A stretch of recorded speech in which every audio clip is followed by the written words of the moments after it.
بسم الله الرحمن الرحيم আসসালামু আলাইকুম রহমতুল্লাহ বরকাত। আমাদের একজন বোন প্রশ্ন করেছেন যে সালাতুত তওবা নামে কোনো সালাত আছে কি, থাকলে তওবা সালাত কিভাবে পড়বো এবং কত রাকাত পড়বো। আসলে সঠিক কথা হচ্ছে যে তওবার সালাত এটি মাশরু, এটি পড়া যায়। রাসূল সাল্লাল্লাহু আলাইহি ওয়াসাল্লাম থেকে সহিহ সূত্রে এটি সাব্যস্ত হয়েছে।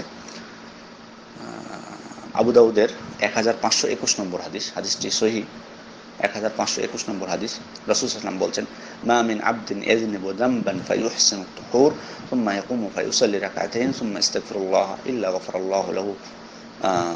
অর্থাৎ রাসূল সাল্লাল্লাহু আলাইহি ওয়াসাল্লাম বলছেন যে ব্যক্তি কোনো গুনাহে লিপ্ত হওয়ার পর একেবারে উত্তমভাবে অজু করে নামাজ দণ্ডায়মান হয়ে 2 রাকাত নামাজ আদায় করে, অতঃপর ইস্তিগফার করে, আল্লাহ তাআলা তার ওই গুনাহ মার্জনা করেন।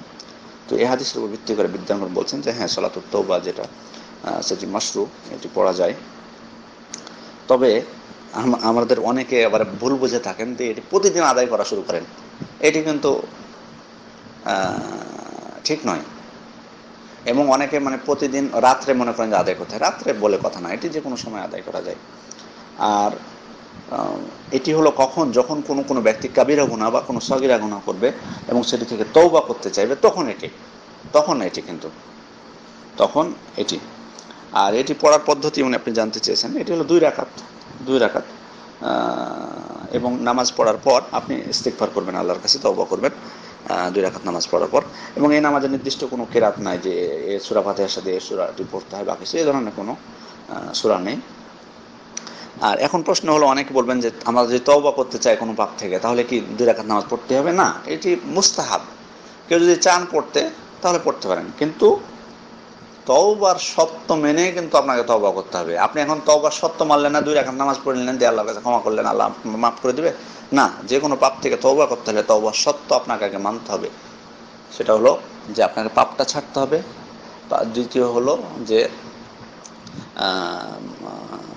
অনুতপ্ত হতে হবে আপনাকে। তারপরে হলো ভবিষ্যতে না করার জন্য দৃঢ় প্রতিজ্ঞ হতে হবে। মৌলিক 3টি সত্য, আরও সত্য আছে, আমরা এর আগে বিস্তারিতভাবে আলোচনা করেছি। তো এই মৌলিক 3টি সত্য আপনাকে মানতে হবে। তারপরে তখন আপনি এই 3টা সত্য মানার পর তারপর 2 রাকাত নামাজ পড়ে তখন আল্লাহর কাছে তওবা করবেন, এটি ঠিক আছে। কিন্তু আপনি সত্য মানলেন না, 2 রাকাত নামাজ পড়ে নিলেন, দিয়ে আল্লাহর কাছে ক্ষমা প্রার্থনা করলেন আপনাকে মাফ করে দিবেন, না, এটি না। আর নামাজটা বাধ্যতামূলক না, আপনি তওবা করাটাই আপনার জন্য যথেষ্ট। এই নামাজটা আপনার জন্য বাধ্য না, তবে আপনি পড়তে পারেন। এবং এটি যখন কোনো পাপ করবেন তখন, এমন না যে প্রতিদিন, না, এটি ঠিক নয়। কোনো পাপ করলে তখন, প্রতিদিনের কথা এখানে বলা হয়নি। যদি কোনো ব্যক্তি কোনো গুনাহ করে, রাসূল সাল্লাল্লাহু আলাইহি ওয়াসাল্লাম এটি বলেছেন, কোনো গুনাহ করলে, আর গুনাহ না করলে না, এটি করবেন না। এটি দিনের মধ্যে এটি একটি নতুন সৃষ্টি, আপনি গুনাহ করলে এটি করবেন।